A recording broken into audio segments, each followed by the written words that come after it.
कितना मजा आएगा अगर हम रियल लाइफ पोकेमॉन फाइट देख पाए। पर क्या वाकई में ऐसा पॉसिबल है? और क्या वाकई में पोकेमॉन उतने मजेदार होते हैं जितना हमें लगता है?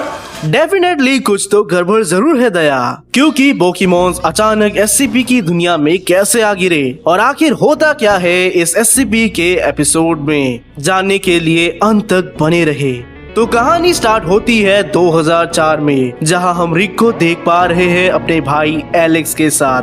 रिक और एलेक्स को हाल ही में एक पोकेमॉन गेम मिला, पोकेमॉन डायमंड वर्जन। रिक गेम को लेकर कुछ खास पागल नहीं था, वही एलेक्स क्रेजी होता जा रहा था।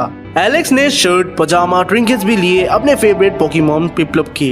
आई होप पिपलप को तो आप जानते ही होंगे। एलेक्स जहाँ भी जाता वो पिपलप कॉस्ट्यूम में ही रहता था। उसे इस बात की हल्की भी शर्म नहीं थी। रिक को लगा कि ये बस एलेक्स का बचपना है, पर फिर उसका कॉस्ट्यूम उसे हर्ट करने लगा। उसका हाथ दर्द करने लगा और उसका हाथ बेकाबू होने लगा। साथ ही उसे बहुत हेडेक्स होने लगे। रिक को लगा कि ये सब बस रोज घंटों घंटों तक गेम्स खेलने के वजह से हुआ है, पर जल्द ही सब चेंज हो गया।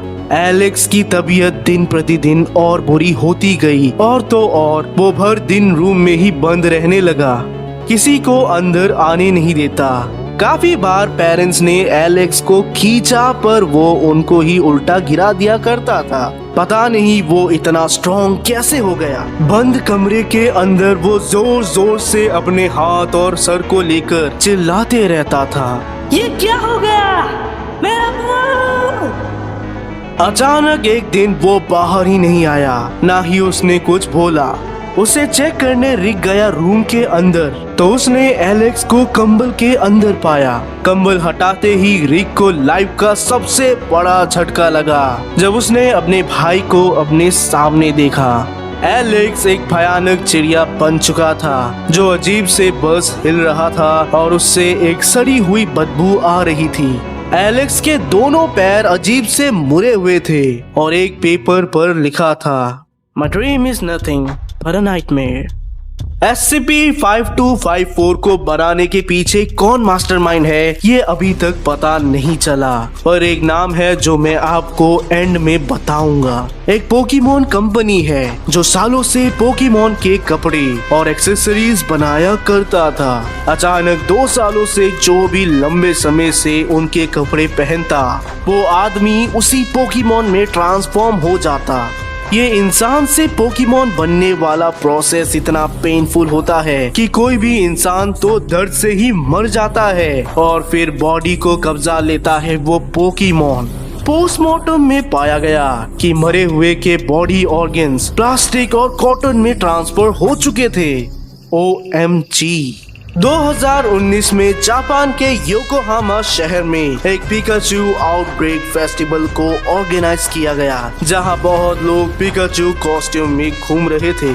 अचानक कुछ कॉस्ट्यूम वाले पिकाचूस अजीब बिहेव करने लगे और वो सभी सीधे लोगों पर हमला कर बैठे। तुरंत SCP एजेंट्स को लोकेशन पर भेजा गया, जिन्होंने इस मामले को शांत किया। जब पोकेमॉन कंपनी से इस बारे में बात किया गया तो उन्होंने बताया कि 2017 से 2018 तक उन्हें काफी सारे मेल्स आए एक अननोन पर्सन से, जो बोल रहा था कि वो पोकेमॉन को रियल लाइफ में लेकर आएगा, और उसी का नतीजा है ये सब। पर पोकेमॉन कंपनी ने ये नहीं बताया कि कैसे उन्होंने बच्चों को किडनैप किया उस मास्टरमाइंड के कहने पर, और उन पर भयंकर टेस्ट्स किए। 16 जून 2019 में O5 काउंसिल ने पूरे पोकेमॉन कंपनी पर रेड डाल दिया और एक मीटिंग हुई एजेंट्स में। एक ट्रेजेडी हो गई मेरे यारों।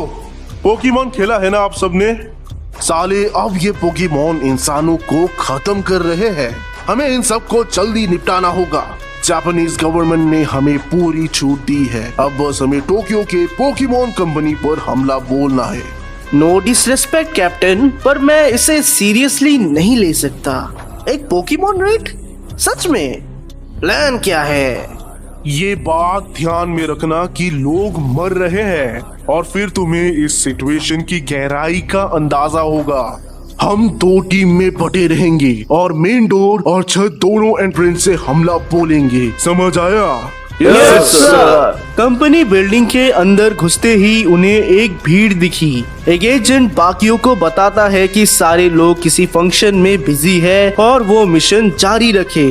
गार्ड्स को एक सीढ़ी मिला जो कि नीचे तहखाने की ओर ले जाता है।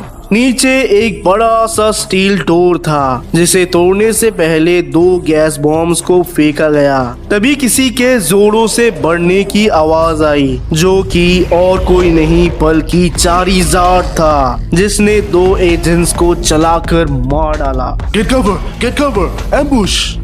पर करे तो करे क्या? गोली मार। दोनों ने मिलकर चारीजार्ड को भून डाला और वो वहीं पर खत्म।